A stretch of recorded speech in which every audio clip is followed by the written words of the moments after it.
Salut, moi c'est Mickaël. Je fais un tour d'Europe et le partage avec vous. Alors, abonnez-vous pour ne rien manquer de l'aventure. Lors de mon arrivée à la station de ferry de Lovik, il faisait tellement mauvais temps que j'ai préféré attendre quelques jours avant de faire la randonnée de Preikestolen.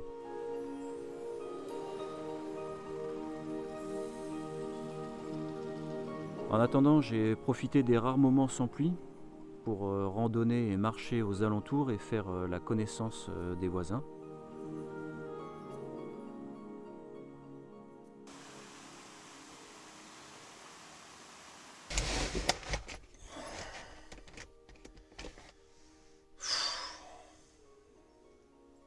Il est 5h30. Je sais pas pourquoi je me réveille à cette heure-là.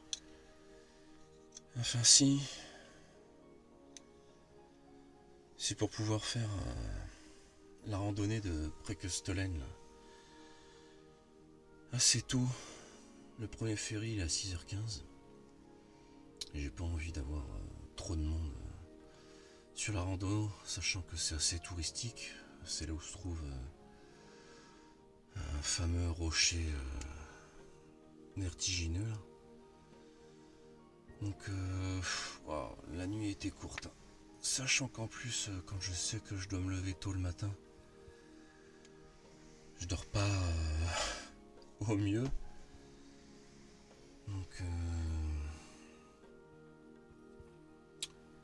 on va se préparer doucement. Bon bah ça c'est vraiment tout moi, putain. Je vois sur le calendrier des départs du ferry que le premier part de là où je me trouve, Lovik, à 6h15. Donc j'attends, il est quasiment 6h20, 6h25. Et puis je le vois toujours pas parti en face parce qu'il y a 2 km, même pas à vol d'oiseau. Et puis en fait je reviens sur la carte des départs et puis donc c'est 6h15 effectivement, sauf samedi dimanche. Donc là il repart à 9h. Il est 6h30 bientôt. Bon, bah, je vais aller me recoucher. Bon, finalement il est 9h moins 10. Il n'y a qu'à moi que ça arrive. J'ai qu'à être plus vigilant à ce niveau-là. Donc il est 9h moins 10. Je vais enfin, j'espère, prendre le ferry. Il n'y a pas ailleurs d'autres soucis pour pouvoir faire cette fameuse randonnée. J'ai donc réussi enfin à prendre le ferry pour traverser ce fjord sublime afin de faire la fameuse randonnée de Preikestolen.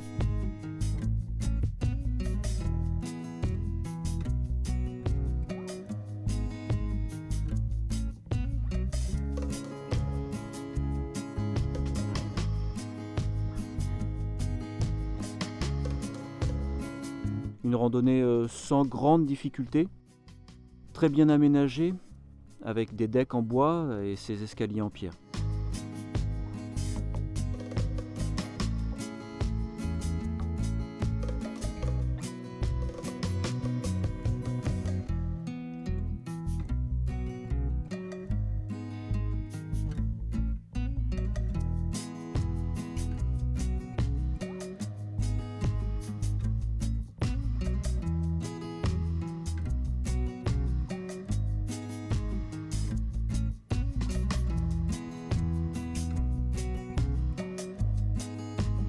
Et le fameux rocher de Preikestolen qui se dresse fièrement avec bien évidemment les très nombreux touristes, vu l'heure qu'il était, c'était pas très étonnant. Mais ça ne m'a pas empêché de profiter de la vue, une vue indescriptible, grandiose, vraiment vertigineuse.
Et puis il était temps pour moi de repartir et de quitter ce paysage majestueux qui m'aura laissé un souvenir indélébile.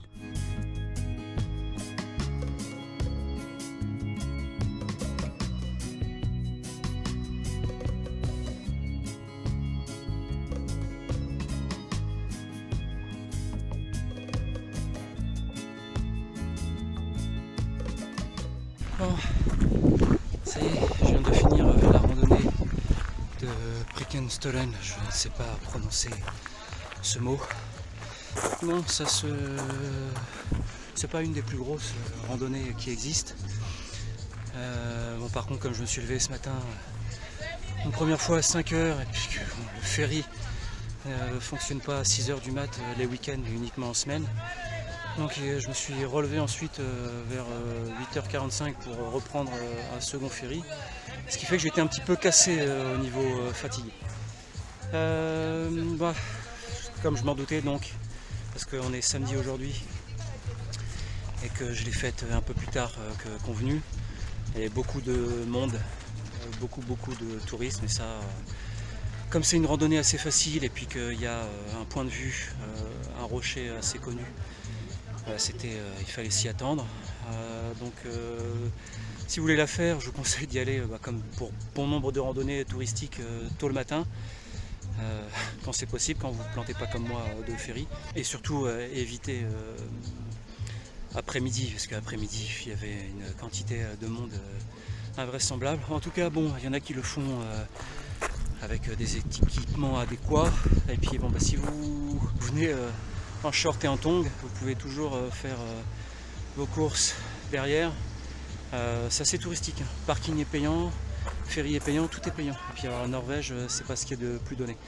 Donc, mais je suis content, j'aurais regretté d'avoir été à côté et de ne pas l'avoir fait. Donc voilà, c'est fait. Le lendemain, je suis parti un peu plus au nord, sur la presqu'île de Rejans, entre Stavanger et Bergen.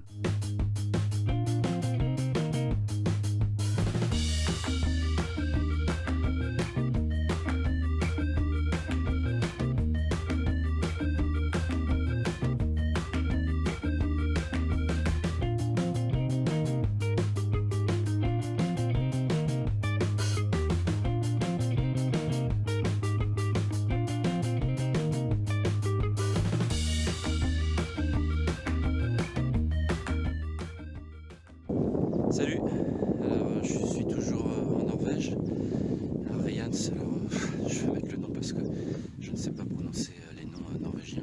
Déjà que pour un français c'est pas évident de parler une langue étrangère, alors le norvégien c'est assez particulier. Je suis entouré de moutons, il y en a partout, ils sont tous en liberté. Ils sont venus se frotter contre le camping-car ce matin. Il y a eu un vent terrible. Je n'ai pas très bien dormi à cause de ça. Puis alors les matins, les moutons qui se mettent à bêler dès 5-6 heures du matin, c'est pas génial.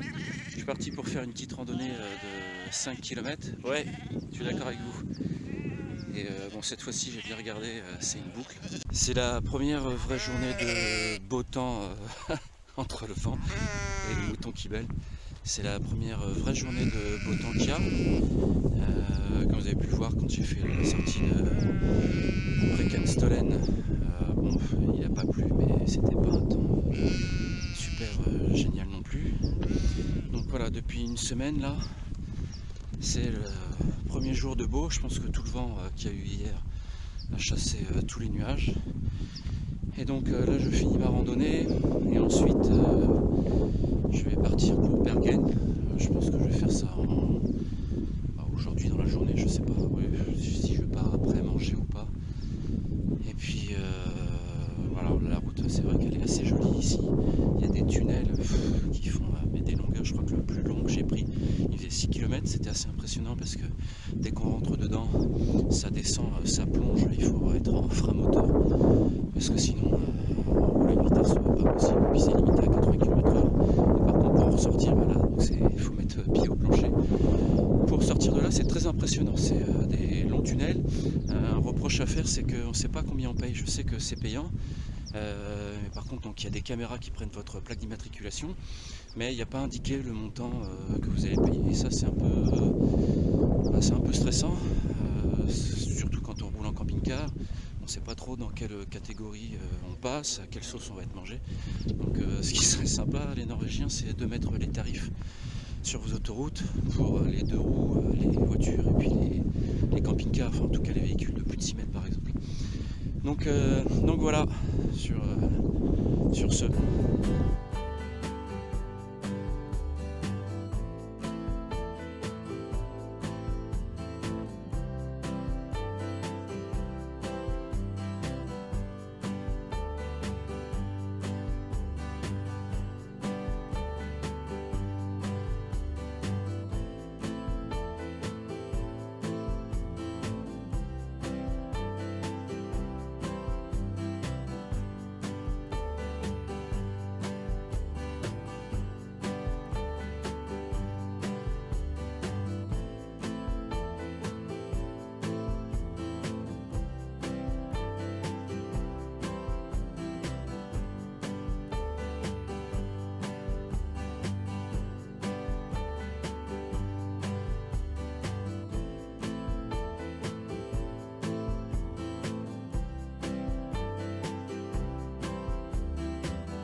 Ce petit coin de Norvège m'aura beaucoup fait penser à la Bretagne sauvage, avec ses côtes escarpées, sa météo taquine et cette impression de Finistère tourné vers l'horizon.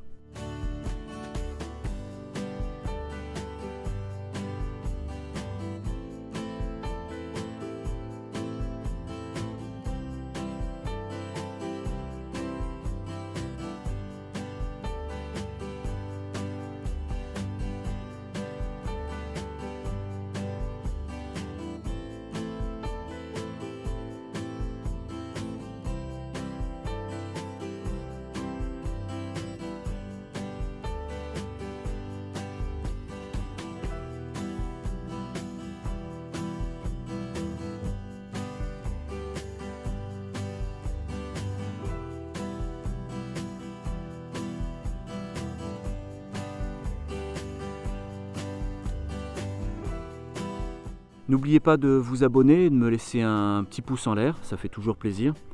Et je vous dis à la prochaine vidéo.